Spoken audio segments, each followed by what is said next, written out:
संदीप ने अपनी माँ के कहने पर गांव में शादी कर ली थी। लड़की का नाम था सुनीता। माँ का कहना था एकदम मॉडर्न बहू नहीं होनी चाहिए, लेकिन उन्हें नहीं पता था कि गांव से आने वाली बहू सुंदर सुशील तो होगी और उसको गांव से बाहर भी निकाल लाएंगे, लेकिन उसके अंदर का गांव कैसे बाहर निकलेगा। शादी के कुछ दिन बाद, माँ टिफिन तो देना जरा। बेटा अब तो स्कूल नहीं ऑफिस जाता है, माँ से नहीं अपनी बीवी से टिफिन मांगा कर। ओके माँ। सुनीता टिफिन ले आओ। लो टिफिन, इसके अंदर पिस्ता डाल दिया है। पिस्ता? पिस्ता क्यों? सास जी ने बोला था ना कि आपको पिस्ता बहुत पसंद है। ओहो, मैंने पिस्ता नहीं पास्ता बोला था, पास्ता। पास्ता? कहीं होता है पास्ता? अरे बेटी तू रहने दे, मैं बना दूंगी। अच्छा किया कि पाव भाजी बनाने का नहीं बोला, वरना किसी के पाव बना देती है। सुनीता को बुरा लगता है, लेकिन उसकी नादान हरकतें कम नहीं होती। ऐसे ही एक दिन, अरे तुमने ये क्या लगाया है? अरे आप वो फूस फूस करके लगाते हैं ना, वही। डियो? का दियो? किसको दियो? अरे वही ना जिससे खुशबू आती है। हाँ हाँ सही पकड़े हैं। अच्छा लेकर तो आना। कौन सा डियो लगाया तुमने? अभी लेकर आते हैं जी। संदीप की बात मानकर सुनीता अंदर से खुशबू वाला फुसफुस लेकर आती है। OMG! OMG मतलब ओ माय गणेश ना। अरे OMG छोड़ो, और ये खुशबू वाला फुसफुस की बात कर रही थी तुम? हाँ इसी की, फिर से सही पकड़े हैं। अरे देवी, लेकिन आप सही नहीं पकड़े हैं, ये डियो नहीं है।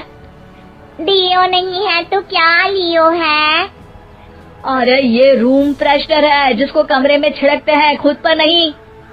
कोई बात नहीं, माँ कहती थी आत्मा किराएदार है, शरीर एक किराए का कर्म।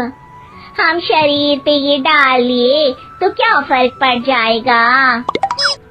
अरे बहू, ओ बहू, मेरे लिए फल तो ले आ, फिर मैं बाजार जाऊंगी। सुनीता अपनी सास के लिए फल लेकर आती है।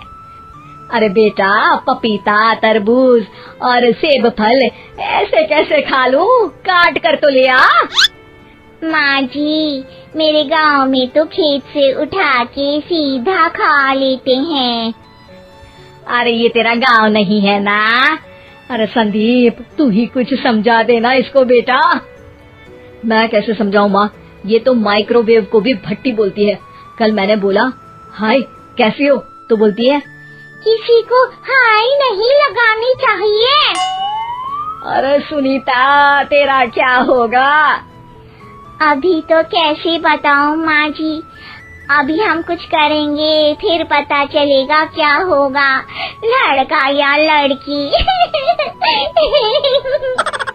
हे भगवान, कहाँ से आ गई है? रामपुर से जी, आप ही तो लेकर आए थे मुझे। अरे मुझे माफ कर दो। पहले कोई गलती तो करिए जी, आपकी तो सारी गलती माफ कर देंगे हम। हाँ अरे बहू, मेरी बात सुन, फल यानी कि फ्रूट जब भी लाए ना तो काट कर लाना, ठीक है? जी ठीक है माँ जी, फल यानी फ्रूट यानी काट के लाऊंगी। सुनीता रोज ही कोई ऐसी हरकत कर देती जिसकी वजह से उसे घर में दो बातें सुननी पड़ती। एक दिन, माँ मेरे बॉस घर पर आने वाले हैं शाम को, उनका बर्थडे है, फैमिली साथ नहीं रहती उनके, तो यही पार्टी कर लेंगे। उनको अच्छा लगा तो शायद मेरा प्रमोशन भी हो जाएगा। मैं ना फ्रूट केक लाकर फ्रिज में रख दूंगी और तेरे साथ आज खाना मैं बनाऊंगी, ताकि जब साहब आए तो खाने में कोई गड़बड़ ना हो। शाम को जब सारी तैयारियां हो जाती है, संदीप के साथ बड़े साहब भी घर आते हैं। फ्रूट केक तो ले आना बहू, फिर खाना खाएंगे। और इस सब की क्या जरूरत थी, आपने बुलाया वही काफी है। सर आपका परिवार शहर में नहीं है तो हम ही आपके परिवार जैसे हैं सर। इतने में ही सुनीता फ्रूट केक लेकर आती है और बड़े साहब की टेबल पर रख देती है और जैसे ही केक के ऊपर का बॉक्स हटाती है, ओह, ये क्या है? केक तो कटा हुआ है। मैं तो ऐसा नहीं लाई थी। आप मुझे शाबाशी दे सकती है माँ जी, मैंने ही केक काट दिया। आपने कहा था ना, फल यानी फ्रूट यानी हमेशा काट के लाना। तो फ्रूट केक भी तो फ्रूट ही है ना, तो मैंने पहले ही काट लिया। होना मैं समझदार। अरे बहू, ये क्या किया? केक हमेशा वही काटता है जिसका जन्मदिन होता है। तुझे एक बात भी समझ नहीं आती, एक नंबर की बेवकूफ है। पूरा माहौल बिगड़ चुका था। संदीप को लगने लगा था कि साहब उसे प्रमोशन तो दूर की बात है, कहीं डिमोशन ना दे दे। लेकिन साहब बीच में ही बोल पड़ते हैं, अरे अरे कोई बात नहीं, ये इनकी बेवकूफी नहीं है, इनका भोलापन है। बेटा आप कहाँ से हो? रामपुर गांव से।